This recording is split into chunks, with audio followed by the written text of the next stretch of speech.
Salut YouTube et bienvenue dans une nouvelle vidéo de déballage. Aujourd'hui je remercie l'entreprise RTP Airsoft qui m'a envoyé cet exemplaire de l'AK74MN de chez EEL, une réplique issue de la gamme Essential comme vous pouvez le voir sur la boîte. La gamme Essential de EEL c'est une gamme assez intéressante je trouve.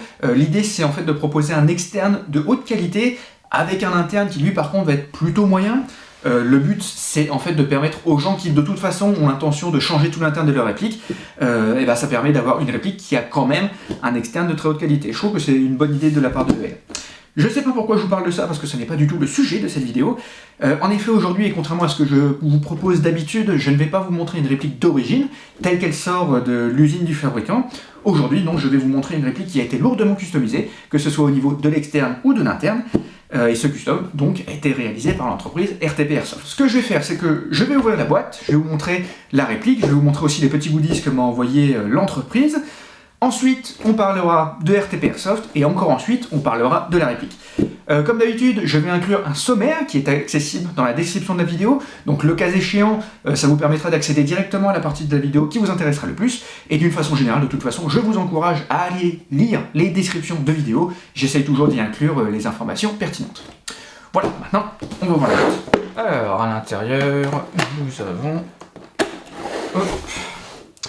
Alors, eh bien, nous avons déjà la documentation. Donc là, c'est un petit autocollant de l'entreprise, Ready to Play Airsoft. Là, nous avons le mode d'emploi du MOSFET, puisqu'il y a un MOSFET à l'intérieur de la réplique. Et là, en l'occurrence, il s'agit d'un MOSFET T238. Ici, nous avons le manuel d'instruction de la réplique EEL à l'origine. Et là, nous avons aussi un papier en rapport avec le contrôle qualité de la réplique, avec notamment des mesures de chronie de la réplique d'origine. Et en dessous de la mousse de protection, nous avons la réplique, et donc il s'agit d'un custom d'AK74MN qui a été customisé avec des pièces Zenitco, comme vous pouvez le constater. Donc on a la réplique bien sûr. Là nous avons une poignée PK6, que pour le coup RTP Airsoft inclut dans le package si vous achetez un custom Zenitco sur leur site. Et là nous avons le chargeur qui est un mid-cap d'origine. On peut voir qu'il y a un patch ici également. Donc ça pour le coup c'est la boîte d'origine, mais dans le colis j'avais également un petit sachet avec en fait les pièces d'origine, en tout cas les pièces externes d'origine. Donc j'ai le top cover d'origine, j'ai la crosse d'origine, j'ai le garde-main d'origine et j'ai également la poignée moteur d'origine. Ce qui fait que dans l'absolu, rien ne m'empêche d'enlever les pièces Zenitco et de remettre les pièces d'origine, ce qui me permet en quelque sorte d'avoir deux répliques en une. Et en plus de tout ça, j'ai également eu droit à quelques petits goodies. Alors j'ai une casquette avec un deuxième patch RTP Airsoft pour le coup. J'ai eu droit à des rail covers de la marque Big Dragon. On peut voir que j'en ai déjà retiré un du sachet d'ailleurs. J'ai eu droit à un bébé loader et à quelques petites pièces supplémentaires. Donc ça, ce sont des talons pour chargeur de Glock, je pense, avec le logo RTP Airsoft ici. Et ce que nous pouvons voir là, donc ça se met sur les rails Picatinny, et en fait, il y en a qui sont déjà montés sur la réplique. Ce sont des organisateurs de câbles. En fait, l'idée c'est que si vous avez une lampe montée, vous pouvez faire passer le câble de la lampe ici, ce qui permet au câble de ne pas trop dépasser de la réplique. Au moment où je sortirai cette vidéo, ça ne fera que quelques semaines que RTP Airsoft existe, donc si vous n'en avez jamais entendu parler, c'est pas forcément anormal.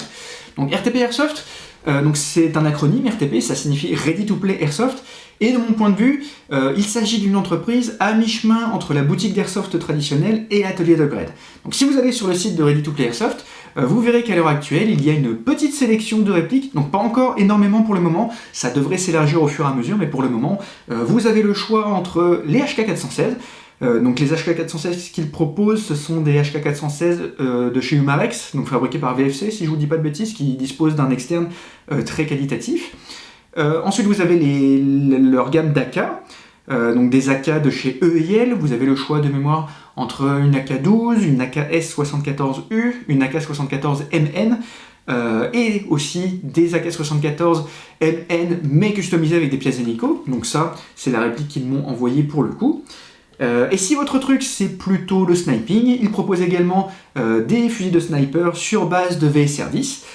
Et principalement, la plupart sont customisés avec des pièces de chez Slong pour le coup, à moins que ça ne se prononce S-Long, je sais pas exactement. Toutes ces répliques ont en commun le fait que ce ne sont pas des répliques d'origine, des répliques comme elles sortiraient de l'usine du fabricant, comme virtuellement dans la plupart des boutiques d'Airsoft traditionnelles. Là, toutes les répliques proposées par RTP Airsoft sont customisées. Donc elles ont toutes, j'ai envie de dire, un custom de base. Et vous avez également la possibilité de choisir en option certains des éléments de votre custom. Donc je vais reprendre l'exemple de la K74. Vous pouvez choisir par exemple le type d'engrenage. Donc là, ils m'ont envoyé un modèle avec des engrenages 16.1, mais vous avez le choix avec du 13.1 ou du 18.1. De la même façon, par exemple, vous pouvez choisir le type de MOSFET que vous voulez voir. Donc là, j'ai un MOSFET T238, mais si vous préférez mettre un modèle Titan de chez Gate, c'est possible également. Donc voilà, l'idée de la boutique, c'est vraiment de proposer des répliques qui sont, alors j'ai envie de dire jouables en sortie de boîte, mais même au-delà de ça, je dirais que l'idée c'est d'avoir le meilleur rapport prix-performance possible. Donc ça c'est pour le côté boutique, mais il y a également le côté atelier. Donc mettons que vous avez une réplique, vous avez un projet de maintenance ou un projet d'upgrade, eh bien vous avez la possibilité de l'envoyer chez RTP Airsoft, et là vous pouvez voir directement avec eux qu'est-ce qu'il sera possible de faire sur votre réplique.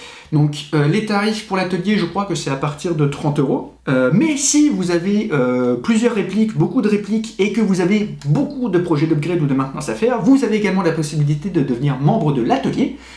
Donc là, la souscription, je crois que c'est 9,90 € par mois pour une durée minimum de 1 an.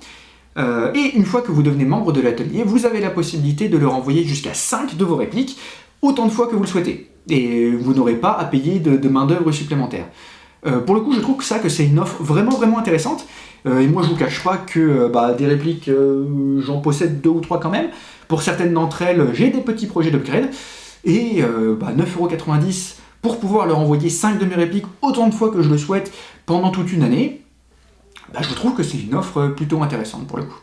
Alors au niveau de l'externe, comme vous pouvez le constater, il y a beaucoup de pièces Zenitco qui ont été rajoutées sur la réplique. Alors évidemment, ce ne sont pas des vraies pièces Zenitco, ce sont des copies réalisées par la marque 5KU. Et d'ailleurs, les pièces 5KU, elles sont plutôt conçues pour les pièces LCT à l'origine, ce qui fait que RTP Airsoft a fait un gros travail d'adaptation pour que les pièces puissent s'adapter à cette réplique EVL. Et franchement, ça a été vraiment bien fait. On peut voir que à présent, les pièces s'adaptent bien. Il y a vraiment aucun jeu dans le garde-main. Dans le top cover, c'est pareil, ça tient vraiment bien. Le seul petit jeu à déplorer, c'est au niveau de la crosse, où il y a un petit jeu vertical, mais honnêtement, il est vraiment léger, quoi. C'est pas grand-chose. Alors, on va commencer par l'avant, peut-être, on finira par l'arrière. Donc ici, nous avons un garde-main Zenitco Sport One. Donc vous connaissez peut-être pas ce garde-main, il a un côté très low profile que personnellement j'aime bien. On peut faire le tour avec la main assez facilement comme ça. Et c'est un petit peu le même raisonnement que vous savez un garde-main Keymode ou M-Lock, où l'idée c'est que vous avez des emplacements un peu partout sur lesquels vous pouvez éventuellement rajouter des petites portions de rail Picatinny. Donc là en l'occurrence il y a 2 rails Picatinny qui viennent avec le garde-main. On peut en voir un ici et on peut en voir un là, sur lequel il y a un attache-sangle qui est attaché également, qui vient aussi d'origine, enfin pas d'origine, mais qui vient si vous achetez un custom RTP Airsoft. Et je pense qu'en vrai 2 rails ça suffit, parce que vous avez un rail pour mettre une poignée verticale, un rail pour mettre une lampe. Ici sur la partie supérieure du garde-main, vous pouvez voir qu'il y a des emplacements pour mettre un PEQ, pourquoi pas, et un switch. Donc voilà, je pense qu'il y a largement de quoi mettre tout ce dont vous avez besoin au final. Ensuite, relié au garde-main, vous avez le top cover, donc ça c'est le fameux top cover B33. Donc il y a comme principale différence avec le top cover d'origine, évidemment, le fait qu'il y a un rail Picatinny qui vous permet de mettre directement l'optique de votre choix. On peut constater qu'il y a les marquages, en l'occurrence. C'est également le cas sur l'attache-sangle et le garde-main. Je ne vous l'avais pas montré. Hop. Voilà. Autre originalité du top cover, c'est qu'à présent, lorsque vous allez appuyer sur le bouton, le top cover en fait ne va plus s'enlever, il va s'articuler avec un axe à ce niveau-là, ce qui est plutôt pratique. Alors on va faire gaffe à ne pas sectionner les câbles en refermant. Ensuite, nous avons une extension de levier d'armement RP1 sur le côté. Il faut voir ça plutôt comme quelque chose d'esthétique dans le cas présent. Vous voyez, ça augmente considérablement la taille du levier d'armement, ce qui permet d'améliorer sa préhension, on va dire. De cette façon, il est plus facile à choper avec la main, comme ceci. Dans le cas d'un AEG, ça ne sert pas à grand chose, puisque tirer le levier d'armement, ça ne va servir que à accéder au réglage du hop-up. Mais si comme moi, vous aimez bien faire mumuse avec votre levier d'armement, bah pourquoi pas quoi. Au niveau de la poignée, donc nous avons une poignée PK3. Alors évidemment c'est un modèle pour AEG, qui doit contenir un moteur, et vous pouvez voir qu'elle est quand même balèze comme poignée. Autant la vraie PK3 je la trouve assez agréable et assez jolie, autant là le côté un peu grand, c'est pas très confortable. Pour quelqu'un qui a des petites mains comme les miennes, c'est pas hyper confortable, je dois dire. Et enfin, nous avons la Cross PT3 ici. La Cross PT3, personnellement, je l'aime beaucoup. Déjà, j'aime beaucoup le look. Je sais pas ce que vous en pensez, mais moi, je l'aime vraiment beaucoup. Elle est pliante sur le côté gauche, en l'occurrence comme ceci. Vous constatez qu'ici, elle a un attache-sangle, un petit peu comme au niveau des tubes de cross sur les M4. Perso, je trouve que c'est un emplacement qui est assez pratique. Elle est rétractable sur beaucoup de positions différentes, et vous voyez ici il y a une petite vis qui permet également d'améliorer la rétention lorsque vous êtes sur la bonne position. Donc vous pouvez... Il faut que je dévisse encore. Hop. Voilà, donc là c'est la position minimum. Là c'est la position maximum, et vous avez vraiment pas mal de possibilités entre les deux. Moi j'aime bien quand elle est relativement courte, je vais la remettre par ici et je vais resserrer. Et là vous avez l'appui-joue, donc qui s'est déjà un petit peu desserré. L'appui-joue, vous avez le choix entre au moins 3 positions. Moi j'aime bien la position un petit peu intermédiaire, donc c'est celle-ci que je vais mettre. Et pour le coup, alors je pense pas que ce soit fait exprès de la part de Zenitco évidemment, mais je trouve que cette configuration fonctionne très bien dans le cadre de l'airsoft, parce que lorsque vous épaulez, vous allez avoir en gros, je dirais, cette partie-là de la joue qui va être en contact avec l'appui-joue, mais le devant de votre joue va être un petit peu dans le vide. Et le gros avantage, c'est que lorsque vous avez une protection faciale du type Mask Stalker ou quelque chose comme ça, ça rend l'épaulement de la réplique finalement relativement facile, quoi. Et donc cette crosse, aussi bien en termes d'ergonomie qu'en termes de look, je trouve que c'est un très bon choix. On va parler rapidement de l'interne de la réplique, même si au final c'est surtout dans la vidéo de tir qu'on verra vraiment ce que la réplique a dans le ventre. Mais pour vous donner un petit aperçu, je vais mettre la liste dans la description de la vidéo, donc n'hésitez pas à aller y jeter un coup d'œil. Au niveau de la partie pneumatique, donc on a piston, tête de piston, cylindre et tête de cylindre qui ont été remplacés par des modèles de chez Slong. Le jouant hop-up c'est également du Slong. Le canon interne c'est un canon qui est fait à la demande de RTP au Japon, un canon en 608 pour le coup. Au niveau des engrenages, nous avons du S1 de chez Big Dragon, donc c'est des engrenages ultra légers en titanium qui sont supposés être un bon rapport qualité-prix. Le moteur, c'est un moteur RTP également. Le moteur fonctionne bien, c'est tout ce que je peux vous dire à ce sujet. On a un MOSFET qui est installé, donc c'est le fameux MOSFET T238. Alors c'est pas le sujet de la vidéo, mais l'une des originalités du MOSFET, c'est qu'il est Bluetooth, donc vous pouvez le configurer avec votre smartphone.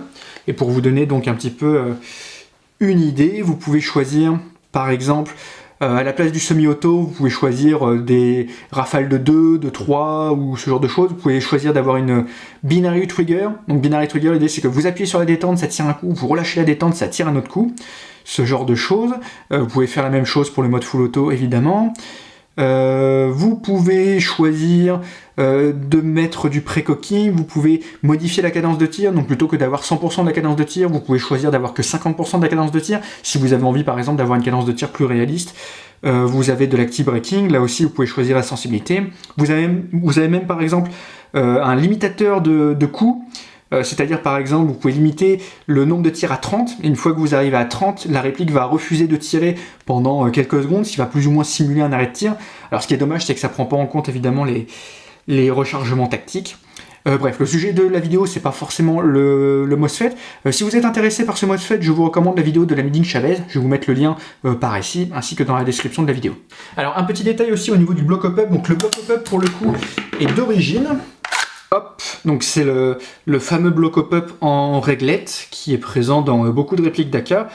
Par contre, RTP a quand même fiabilisé le bloc hop-up en faisant en sorte de rajouter un petit joint torique, ce qui durcit, on va dire, la réglette. Il y a besoin d'appliquer plus de force pour régler la réglette, et du coup elle ne se dérègle pas de façon intempestive. Et ça c'est quand même une très bonne chose, je pense. Pour information, RTP Airsoft avait essayé d'installer le bloc hop-up de l'Ak12K Arcturus, vous savez le modèle avec une roue.